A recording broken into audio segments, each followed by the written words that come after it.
I don't know how long Frederik Andersen's going to be out. You don't know how long Frederik Andersen's going to be out. The Leafs probably don't know how long Frederik Andersen's going to be out. We know he's not playing tomorrow night against the Rangers on Sportsnet. We know that's Michael Hutchinson's gig. That is the worst moment, hands down, of the Leafs season. I think their season just got flushed in less than a period of hockey based on losing that game, based on how Michael Hutchinson looked, based on the morale of that team coming off the ice, based on what it means in the standings, based on the health of one Frederik Andersen. It's based on a lot. Do you know how much the price for a goalie just went up for the Leafs? Every other GM in this league who's been talking to Kyle Dubas is now salivating at this. And again, we don't know how long Frederik Andersen's going to be out, but these are very tricky things. Ask the Habs and Brendan Gallagher. Ask a lot of teams who go through this.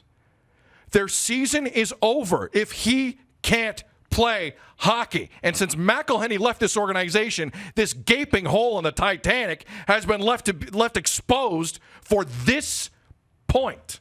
You know, and I don't want to stop you because I feel like you're on a roll. A little bit. But you know that yesterday you posed a question to Chris Johnston, but I didn't mean it, on this very show, saying no one's talking about the backup goalie anymore. Well, how does that change the question from yesterday to today?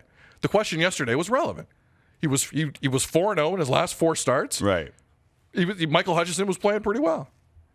Today, though, there's a different reality with today.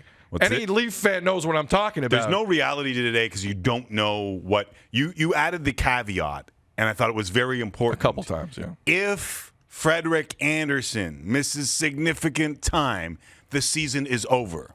Done.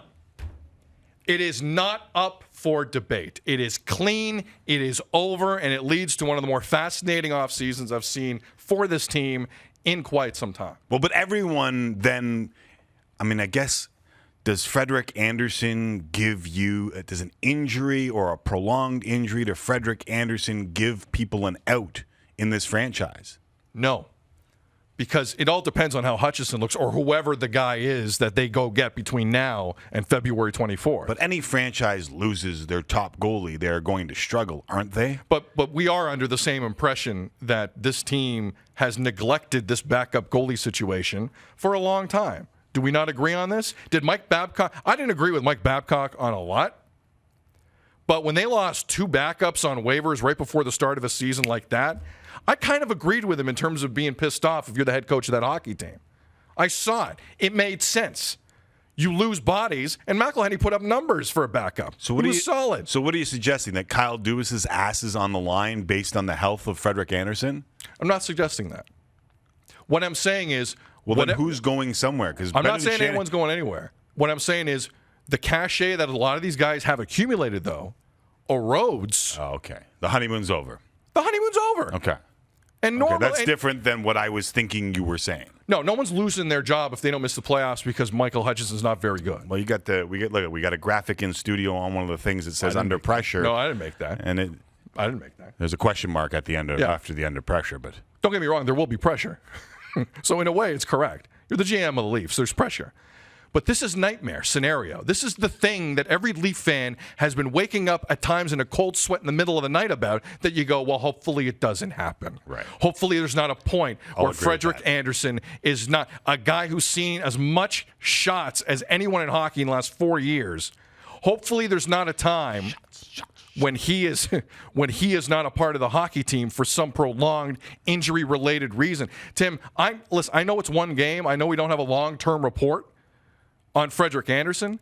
That's a big-time hockey game last night, just like the Ducks game is Friday, just like the Habs game is Saturday. It's a 4-point game that you lose in a matter of a blink of an eye, and that is the old team that scares you when it comes to Toronto Maple Leafs fans. And the funny thing about last night was, if you watched the game, the second period for the Toronto Maple Leafs was textbook, was wonderful. They were pretty good. After you lose your starting goalie, the MVP, to absolutely dominate Florida and end up with a 3-1 lead in the third period, you're thinking, well, the Leafs have grown up.